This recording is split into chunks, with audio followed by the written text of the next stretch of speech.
In 1979, Kodansha released an 18-volume tankobon set of Astro Boy. This collection compiled the series' original run from 1952 to 1963, packaged with new covers to introduce the next generation of manga readers to the classic of the medium. The covers of these editions convey the classic status of the story, with a black frame surrounding different poses of the story's icon, Adam. Each cover uses simplicity to convey the innocence of the original Astro Boy story, a story that served as a landmark for manga's evolution in post-war Japan. They continue to take a page out of Walt Disney's book, ensuring that Adam's most iconic feature, his hair, is instantly recognizable. The purpose of these covers, of course, are to sell volumes. Packaged tankobons of already serialized chapters from a publication's magazine offers up a nice model to further monetize the same product. Here, cover art is critical, needing to be attention-grabbing enough to appeal to a new audience and true enough to the story's ideas and tone that longtime fans of the series will purchase these tankobons as well. Manga cover art is a unique and often under-discussed art form. As someone who collects a lot of manga, there's no denying how important great cover art is for my willingness to start collecting a series. What makes manga different from, say, fantasy or science fiction covers is the direct influence the author has on the direction of each cover, meaning you rarely get covers that mislead an audience or fail to capture the essence of the story. Here, I'm interested in the effect of manga cover art, how some authors and their teams use them to enhance and deepen the ideas of the story, not just as a piece of marketing, but as a sort of companion to the larger work. I think this series done by Kodansha for Astro Boy captures that essence well. The direction of these covers lean into the recognition of their iconic character and use simplicity to convey a classic feeling to the story. It should be noted that these editions came decades after Astro Boy's original run in Shonen magazine, those chapters coming with a more colorful and vibrant approach to getting readers' attention, covers unaware of the prestige the series would go on to gain, and all the more endearing for it. I do want to mention that the process of creating cover art will be different for each publication and author. Over the years, the skill sets required of mangaka have changed, and with it, the way covers are handled. There's no doubt many pens are involved in this process, with contractors, editors, and assistants all having a major hand to play. However, most mangaka still serve as the driving force behind the direction and key art for each cover. And while not a perfect representation of the process, I will be giving much of the credit to the mangaka themselves for these covers, even though so many wonderfully talented artists have helped create the cover art we love so much. In the late 1950s, a change for manga publication would come. A mix of high demand for titles like Astro Boy and the economic boom of post-war Japan meant that publishers needed to find a way to get stories into the hands of readers at a faster rate. So they turned weekly. The advent of weekly titles in 1959 totally changed the outlook of the medium of manga. Around the time Shueisha founded Weekly Shonen Jump in 1968, Weekly Shonen by Kodansha began publication of a classic manga, Ashita no Jo, one whose covers printed a few years later stand out as a triumph in how to make compelling cover art. Each of the 20 original chapters for Ashita no Jo's tankobons depict the series as if it were out of a dream. The first cover shows Jo in the background, with his mentor Dampei and his iconic piece of grass in the foreground. This cover establishes the relationship between the two characters by framing Dampei as a towering figure over Jo. The bottom half of the cover inverts the top, using a red hue over Jo and Dampei, both of them upside down. The white background mixed with the contrasting color palettes draws our attention over the cover. But if you know Ashita no Jo, then it takes on a more subconscious meaning. Ashita no Jo is a boxing manga, a true rags to riches type of story with some dark turns throughout. This cover and the rest that adhere to this similar style embody the duality of the story, the binary boxing matches that unveil an ocean of contrasting perspectives. The color palette and staging of these covers draw you in. but it still provides layers for the biggest fans of the series, opening new dimensions to how we understand Joe's story. The formula of manga cover art is tried and true. Use striking images of the series' main characters to hook readers. While only speculation, I think this standard stems from magazine publications dominating the market. What better way to showcase the lineup of titles in your magazine than using the instantly recognizable characters as the cover? Tankobons just follow suit. Even in 1968, Weekly Shonen Jump had already honed in on character as the centerpiece of their marketing. What stands out to me with these early covers, beyond the use of traditional ink and paint, is the realistic and less exaggerated style of the characters. The magazine often using pictures of real-life athletes to try and capture the interest of young readers. The complexity of these covers grew by the 1980s, where Jump's style became unrelenting. The popularity of titles like Dragon Ball and Fist of the North Star, meaning the magazine no longer needed to rely on outside popularity to draw readers in. This takes us to the 21st century, where Jump's covers almost feel like a crossover event. For Western fans of Jump, it's a real shame if you've never gotten the chance to experience what it's like having a couple of these magazines around. For a short time in the early 2000s, Weekly Shonen Jump titles were available in the West, and I was lucky enough to get my hands on a few of them. Those covers are etched into my mind as they depicted fun angles to the characters, creating a world outside of each story, where beloved characters lived and interacted together. The evolution of Jump's covers comes with the rise of digital, as experimentation with backgrounds and typography allowed the teams at Jump to create more inviting insights into the content of their magazine. But tankobons are truly where mangaka and their teams have the opportunity to use a single image to warp the minds of potential readers. If we are looking for some of the most captivating covers in manga,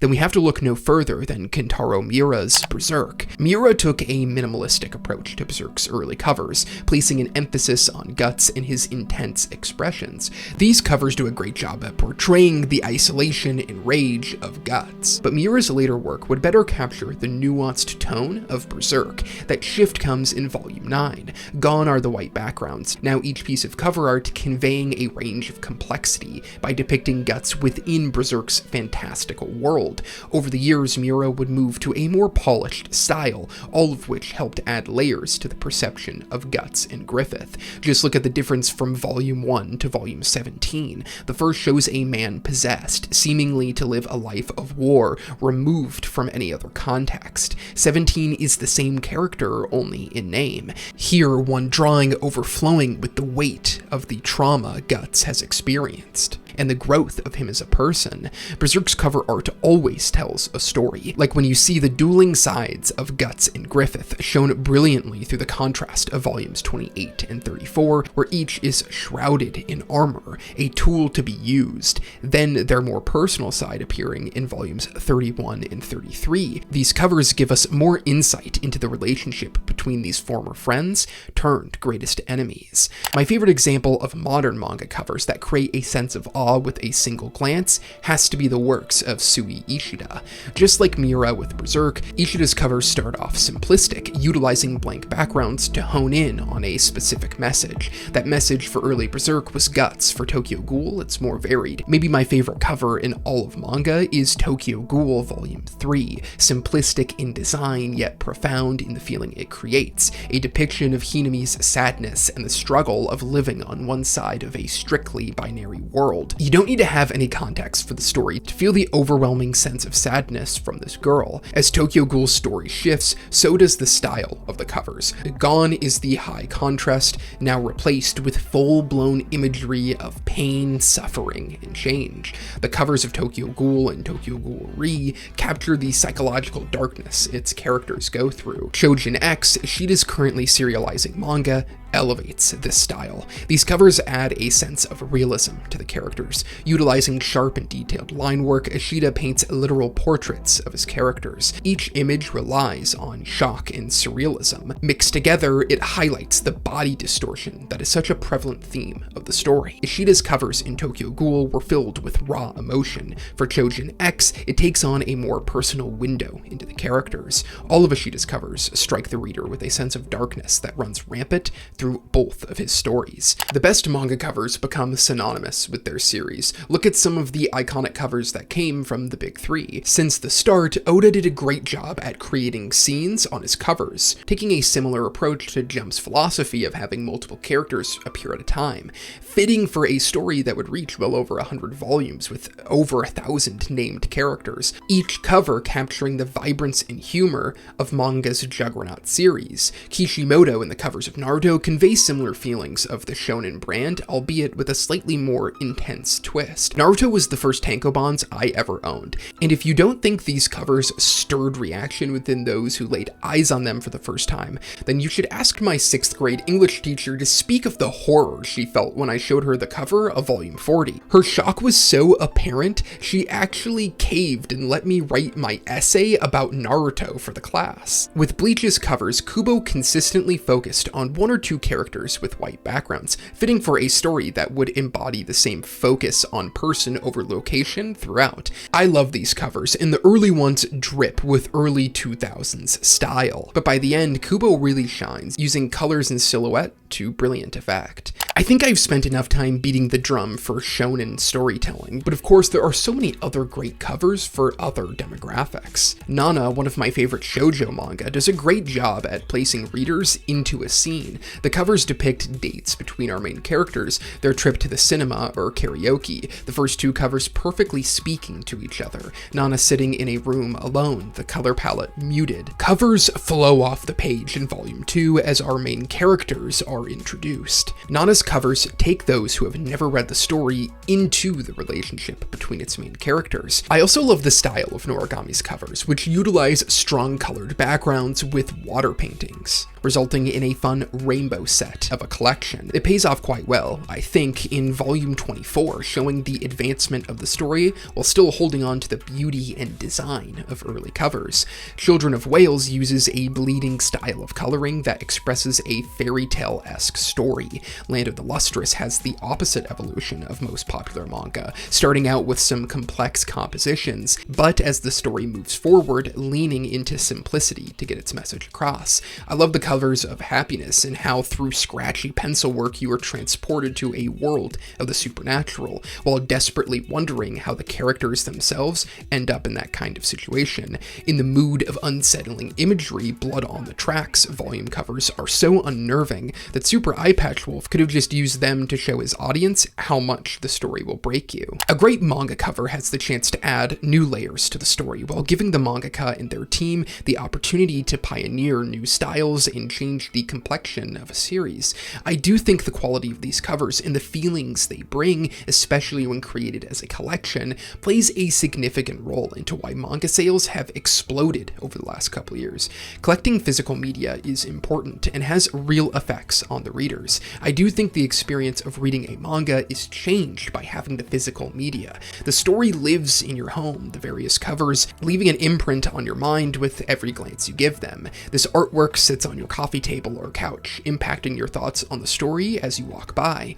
I think it's no coincidence that 2 of the series whose sales have been a driving force of the last couple of years are Demon Slayer and Jujutsu Kaisen. The art direction of these series embody manga in the modern age. Demon Slayer's style conveys the tranquility and beauty that is felt when you read about the different sword techniques throughout. Jujutsu Kaisen captures the dark and moody nature of its most impactful arcs, like the Shibuya incident and Culling games. Both twist what the big 3 brought with dark and more muted palettes, edgy covers that still overflow with purpose. There are thousands of manga covers with immense art that I didn't mention here. From manga's evolution in post-World War II Japan to today, manga covers have been a crucial component to the growth of the industry and the popularity of these stories.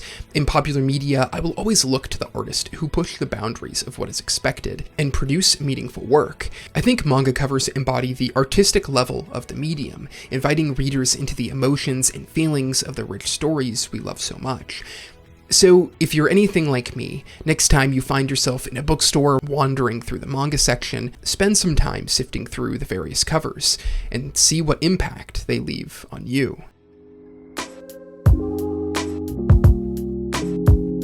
Thank you so much for watching this video, I hope you enjoyed it. There are so many great manga covers that I was not able to touch on for this video, so please comment below what are some of your favorite manga covers. If you want to support the channel, then consider pledging to my Patreon. Through Patreon, you get access to this channel's Discord server where I host my monthly anime watch-alongs and discuss anime and manga with my patrons. You also get your name at the end of every video and access to exclusive Patreon posts. For the highest tier on Patreon, you get early access to video essays and the chance to pick a short topic for me to make with every 3 months of subscription. Thank you again for watching the video, and I hope to see you in the next one.